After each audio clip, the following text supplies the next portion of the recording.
Hello friends, thanks for joining me again. I got up early again this morning, super motivated, couldn't wait to get out there for a run. Weather was actually really nice actually. I was almost at the point where the running clubs were, just making me feel a bit too warm, but yeah, hopefully another month we'll be back into nice weather.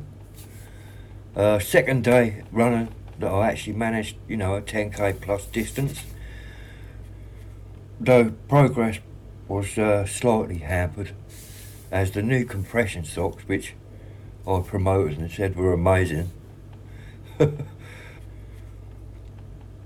caused my little toe to bleed really bad, and it actually stung the whole way around the route. So as you can imagine, when I got off, when I finished me run off, the first thing I did when I got back was cut the feet off. So I'm going to be using them as calf guards now, because they are actually really good, like for, putting compression on me calves, but not so great on the toes. So this is actually an updated version of the video. The previous version I recorded on Saturday. I was really struggling to speak like properly. The dementia brain fog, as my family call it, and I do as well, was pretty bad, and that video needed so much editing that a lot of the material was actually ended up being missing. So it's just hoping that this video will be a little better. So today's posting is about how I train, which is a little bit different from other runners. I think mainly because of my age, I have to use this method. It's actually a habit I've gotten into, because being injured and sick in the winter, I have to get into shape pretty quickly in time for the spring races. When you're young, you don't lose much fitness after a break, but at 56, well, I'm nearly 57. A 3-month break because of illness and injury means I'm almost put back to non-runner status. So any of you younger runners out there, you've got that to look forward to. So my training method is based around 2 key points of focus. These are heart rate and muscle strength, and if you think about it, if either of these are below par, you can't hope to be competitive. Now, this type of training isn't going to be for people that are new to running. Rather,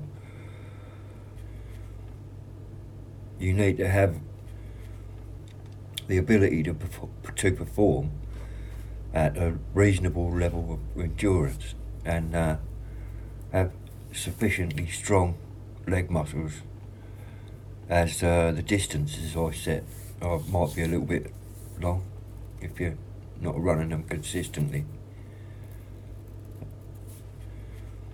If you'd like to use this method and you're new to running, just set the start distance to 5k, or perhaps even less, depending on your ability.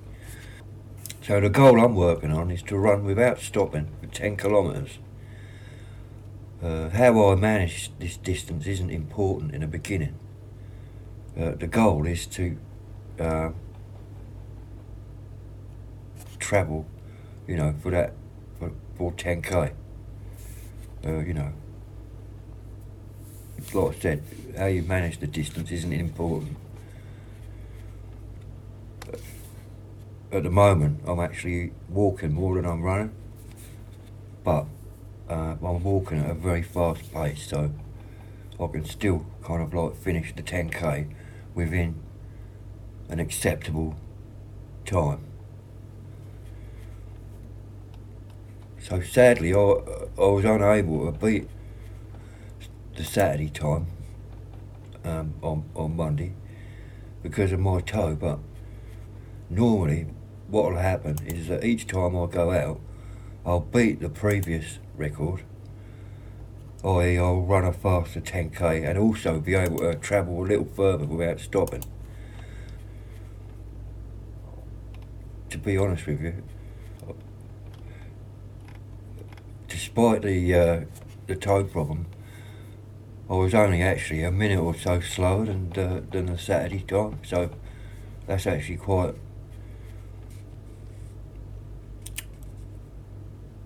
promising, because when I was able to run all right, but it was when the problem was when I was walking.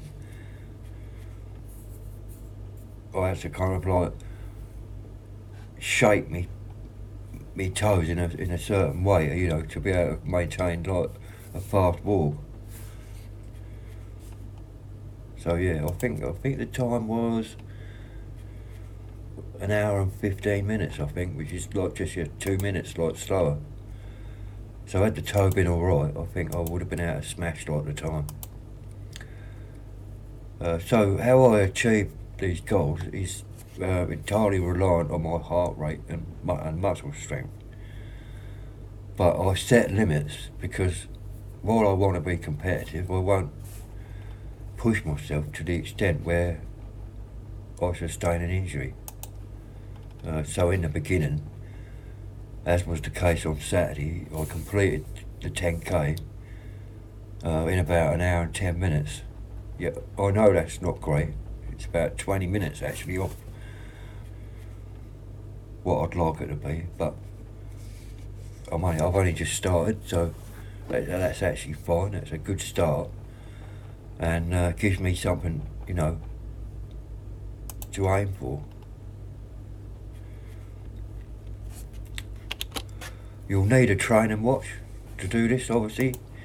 I use a Garmin 235, which allows me to upload running data to Garmin Connect and view my heart rate, pace, speed and VO2 max.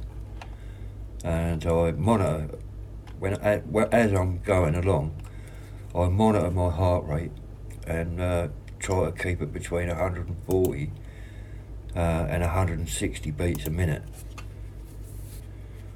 That's when I'm running.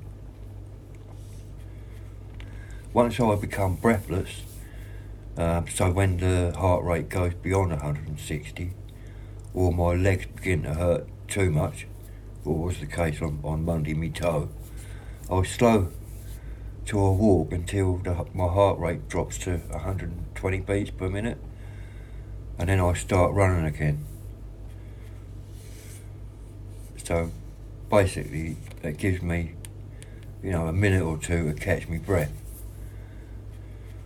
But I have to maintain the 120 beats per minute while I'm walking. I can't go any lower. Just a point to note is my resting heart rate is actually in the low 60s, so that's an important factor to remember when you're setting your beats per minute. So in the beginning, as I said, I'm walking more than I'm running, but this changes every time I go out. So and culminating eventually, and hopefully within about 3 or 4 weeks, where I can run the entire 10k without stopping and at a decent time. So I'm aiming to get the 10k time down to 55 minutes to begin with. That's not my ultimate goal. I want it, which is about 40 minutes. I actually want it to be about 45 minutes. At that point, I'll increase the distance that I want to achieve to 13 miles, which is about double the previous distance. So the 13 miles is actually 20 kilometres. So here we can see my 8-mile route. Take note of the colour codes with blue indicating fast walking, and all other colours are run at various speeds. Note 2, the total distance or place where I ran without stopping. On Saturday I stopped here, and on Monday I stopped here, obviously because of the toe soreness, so I didn't, that stopped me running as far as I wanted to. So why use heart rate? Heart rate monitoring is an excellent way to monitor on the run.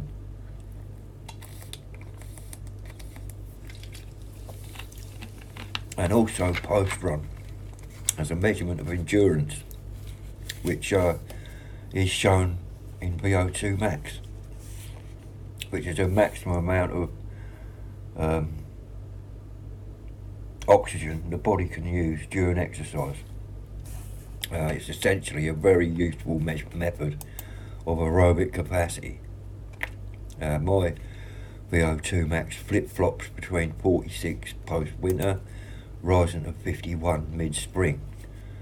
And to be honest with you, I'm really proud of the 51 level, because this puts me in the top 0.1 of males who regularly run aged between 50 and 59, or the same as an excellent 20 to 29 year old. Now, I hope you don't take that comment as me being boastful. That's not my intent. I like to be humble, in what I do. Rather, I'm trying to make the point to illustrate, while this method of training is unconventional, it works really hard for me, works really well for me, and that's the key. Creating a plan that works best for your level and of fitness and ability. Setting heart rate is the hard part. For example, using a strategy like the Maffetone method, which uses in exercise beats per minute, is set at 180 minus your age. My max heart rate would be 123, which is way too low for me. I'd be essentially fast walking for the entire distance. Now, the Maffetone method, I'm not moaning about it because I used it myself in the beginning. It's actually a really good method for new runners because it slowly builds endurance, perhaps over a period of years, rather than my method, which aims at running long distances in a short period of time. I've found that the best training routine are those that are best suited for your capacity and strength, culminating in the ability to run strong and consistently on your chosen distance. And also from an injury prevention standpoint, walking once the heart rate hits 160 means in the beginning I won't be running fast enough or long enough to sustain an injury. Now my